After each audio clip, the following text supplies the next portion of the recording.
Friends, मैं सिर्फ नेहा। आज का हमारा रिटायरमेंट और डेथ ऑफ अ पार्टनर का एक नेक्स्ट टॉपिक है जिसको आज हम कंप्लीट करेंगे, जिसका नेम है revaluation of assets and liabilities. Revaluation of assets and liabilities बिल्कुल सिमिलर किसके हैं? एडमिशन ऑफ अ पार्टनर में जो हमने revaluation of assets and liabilities करी थी बिल्कुल उसके सिमिलर है, बट इसमें थोड़ा सा डिफरेंस है। आज हम उसके बारे में ही बात करेंगे।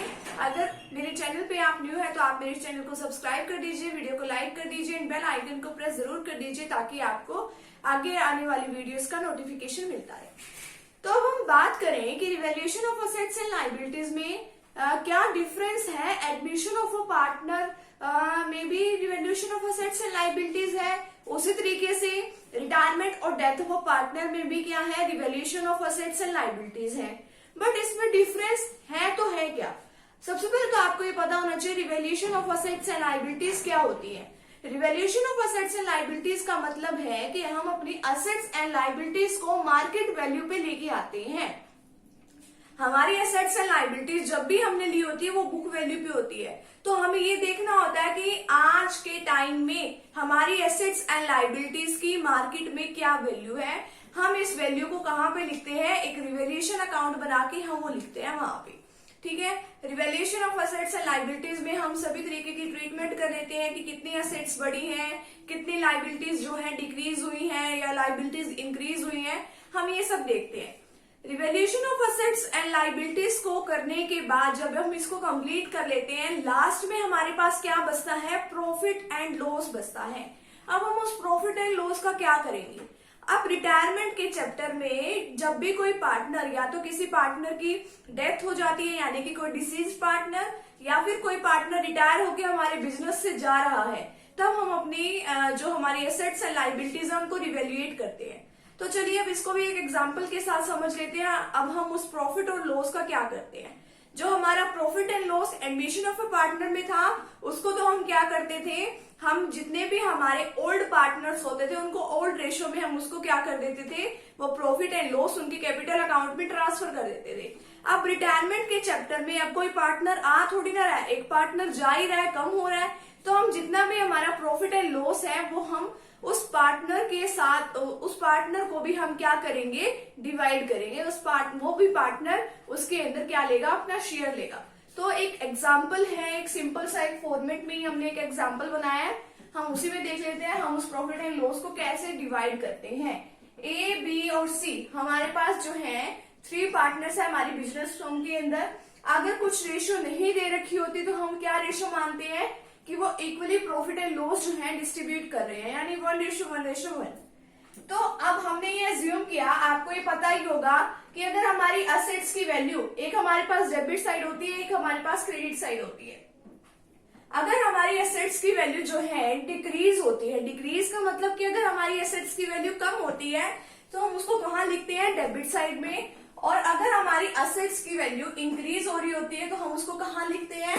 क्रेडिट साइड में। इसी तरीके से लायबिलिटीज का ओनली इसका अपोजिट है। जिस तरीके से हमने डिक्रीज वैल्यू एसेट्स की डेबिट साइड में लिखी और इंक्रीज वैल्यू यहाँ क्रेडिट साइड में लिखी, और लायबिलिटीज का बिल्कुल इसका अपोजिट है। हम इंक्रीज वैल्यू जो है लायबिलिटीज की हम डेबिट साइड में लिखते हैं और डिक्रीज यहाँ पे। क्यों? क्योंकि लायबिलिटीज की तो हमने पेमेंट करनी होती है। अगर हमने किसी चीज की पेमेंट करेंगे हम तो वो डेबिट साइड में ही हम उसको लिखेंगे। तो अब हमने इसमें लिया कि जो हमारा increase in the value of assets है वो कितने थाउजेंड की है? वो 5000 की है। ये हमने खुद ही एज्यूम किया है, सिर्फ हमने प्रॉफिट एंड लॉस देखने किस तरीके से डिस्ट्रीब्यूट होगा। तो decrease in the value of assets account की असेट्स बढ़ी तो 5000 की, और जो हमारी असेट्स की वैल्यू कम हुई है वो कितने की है? 2000 की। इसी तरीके से जो हमारी लायबिलिटीज है अगर वो इंक्रीज हो रही है वो कितने की है? 1000 से, और डिक्रीज हो रही है लायबिलिटी वो हो रही है 4000 से। क्रेडिट साइड का टोटल किया 9000। अगर आपको इसका पूरा एक प्रैक्टिकल एग्जांपल चाहिए तो आपको डिस्क्रिप्शन बॉक्स में मिल जाएगा। हमने एडमिशन ऑफ अ पार्टनर में ये जो पूरा क्वेश्चन जो है हमने पूरा एक बिग क्वेश्चन किया था, आप वहां से उसका लिंक जो है चेक कर सकते हो और इजीली आपको ये सब कुछ समझ में आ जाएगा कि किस तरीके से कौन कौन सी हमने ट्रीटमेंट्स की हैं।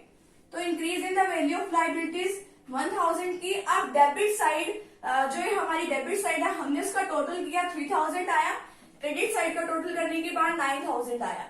अब क्रेडिट साइड अगर ज्यादा होती है डेबिट साइड से तो वो क्या होता है, हमें प्रॉफिट होता है। तो 9000 में से हमने 3000 जो है वो लेस किए। 3000 कहाँ से आया, इन दोनों को हमने ऐड कर दिया।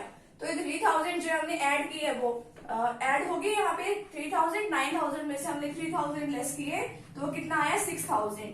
ये जो प्रॉफिट है हमने कहाँ ट्रांसफर कर दिया, to profit transfer to all partners capital account in their old profit sharing ratio. हमने यही इसमें एग्जांपल में ज्यूम कर रखा है ए बी सी।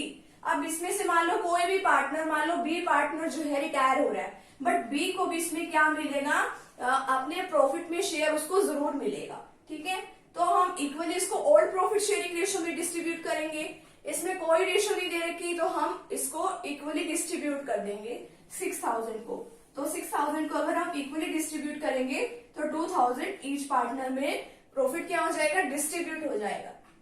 इस तरीके से रिवैल्यूएशन ऑफ असेट्स और लायबिलिटीज में हम जो प्रॉफिट जो है या अगर हमारा लॉस भी आ जाए हम सभी में उसको डिस्ट्रीब्यूट करते हैं। ये नहीं है कि जो रिटायर्ड पार्टनर है हम उसको छोड़ देंगे, उसको प्रॉफिट या फिर लॉस में हम उसको पार्टिसिपेट नहीं कराएंगे, नहीं, ऐसा नहीं है। हमें सभी पार्टनर्स को इसमें लेके चलना होता है। हम जितना भी हमारा प्रॉफिट या लॉस है या और भी जितने भी हमारे रिजर्व्स पड़े होते हैं हम उसमें रिटायर्ड पार्टनर को जरूर पार्टिसिपेट कराते हैं। अगर आपको मेरी ये वीडियो अच्छी लगी हो तो प्लीज इसे लाइक कीजिएगा, चैनल को सब्सक्राइब कीजिएगा एंड बेल आइकन को प्रेस जरूर कीजिएगा और अपने फ्रेंड सर्कल में वीडियो जरूर शेयर कीजिएगा। थैंक यू वेरी मच, मिलते हैं नेक्स्ट वीडियो के साथ।